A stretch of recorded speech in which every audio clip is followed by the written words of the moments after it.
316. 316's painted on your eye black. Playoff game. When I wore it for the national championship, I didn't really think about it. We're having dinner, and Coach Meyer gets a call, and he answers it, and it's Steve McLean, our PR guy. What do you mean? And you know this? Really? Okay, bye. So what did he say?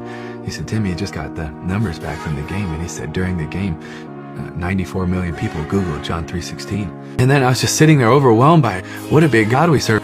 And exactly 3 years later, to the date I wore it, I was playing for the Denver Broncos, and we were playing the Pittsburgh Steelers in the NFL playoffs. It was on January 8th of 2012, exactly 3 years later. We win in overtime. I still think it's the fastest overtime in NFL history, and we win. It's a real moment, and it's just like, it's unbelievable. And the crowd stays for well over an hour after the game, going crazy. And right before I walk in this big room packed full of media, there's all these curtains out front, and I'm standing in front, and Patrick, our PR guy, there steps in front of me, said, Timmy, do you realize what happened?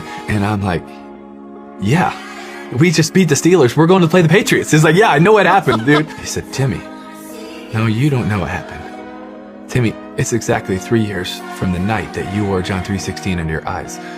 And I'm like, oh, wow, that's awesome. That's so cool. And he said, no, you don't realize it. Timmy, during the game, you threw for 316 yards. And I'm like, what? And he said, Timmy, during the game, your yards per rush were 3.16. Your yards per completion were 31.6. The ratings for the night were 31.6. And the time of possession was 31.6.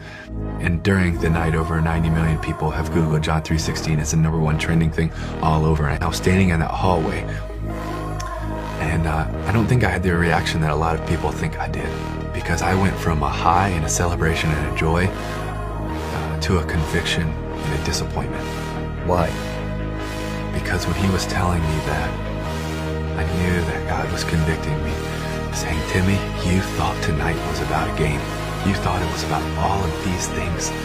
It's never just about a game. I didn't die for a game. I knew the truth, I just wasn't focused on it. I was having all of these selfish ambitions and goals, and it was also this reminder, but I can even use it when your heart's not right. I can even use you. I can use something that you did 3 years ago and started 3.5 years ago, and you didn't even know that I was doing something. I also think, that's cool, God, but it's done. And he's like, no, you have no idea what I'm doing. And then I go in there and I'm answering questions, and they're like, wow, what a big coincidence, something like that to me. And Coincidence? Yeah. That's what they call it? A few of them on like the side, because they don't even ask it. And I said, well, we could believe it's a really big coincidence, or we could believe that we serve a really big God.